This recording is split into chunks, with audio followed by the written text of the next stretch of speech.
All right, let's get out of here with our Week 10 hot read. Get some early picks for next week. Who do you like on the Week 10 hot read? I'm going with the Minnesota Vikings +3.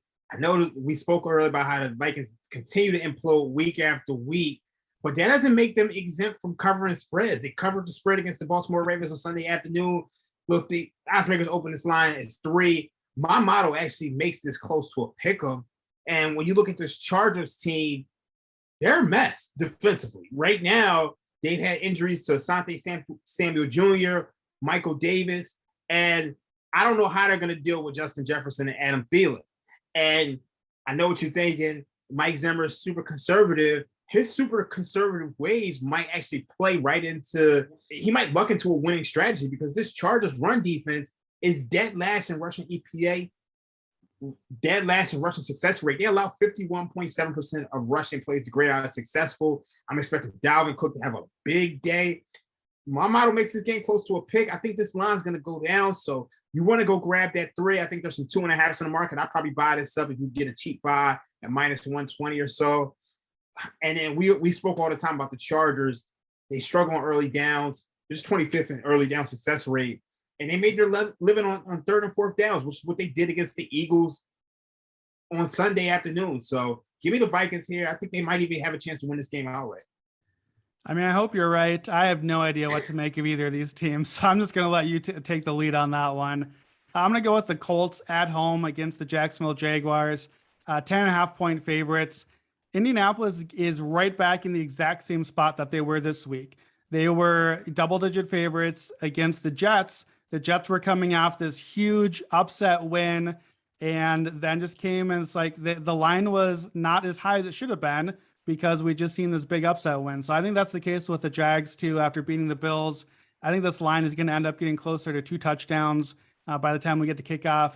Teams that were double-digit favorites and got the upset win, when they stay underdogs the following game, they're 15-28 against the spread, so 35%, and only 1-7 against the spread when they're double-digit underdogs again.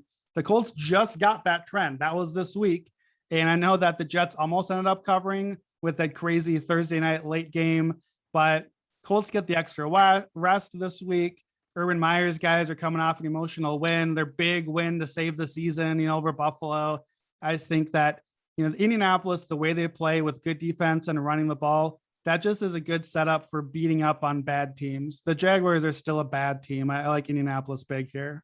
Oh, yeah, I like that. I think it's a good spot for them, especially with them coming off the Thursday night. It's like one of the things I like to do is I like to price that almost like a half of a bye week, so this team gets rested up. Yep. The Colts have to win this game. They're 4-5 on the year, and this is their season. So I like it. All right, what's your other hot read?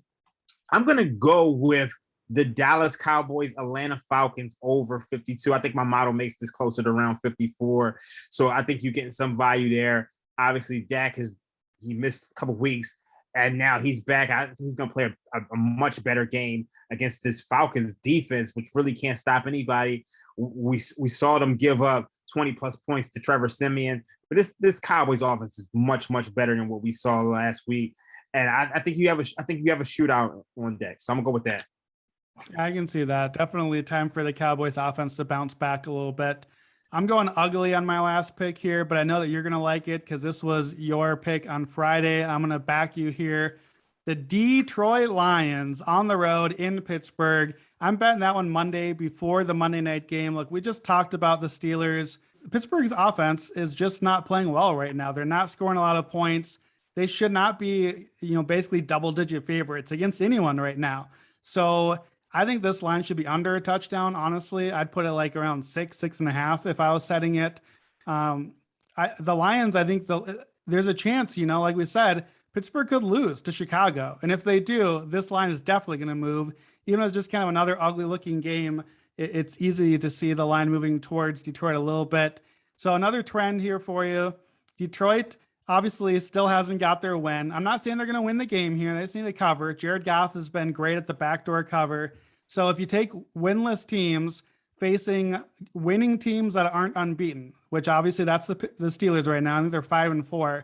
Those teams after week 4, 63, 38, and 2 against the spread. So 62% cover there. The Lions just, It's too many points. The Lions haven't been that bad. They're playing decently. They're fighting hard. You know, again, Mike Tomlin as a big favorite, playing down to the opponents. It's all the same stuff that we're seeing with this game. It's a short week for Pittsburgh, Detroit coming off a bye. I like the Lions. It's ugly, but it's just too many points.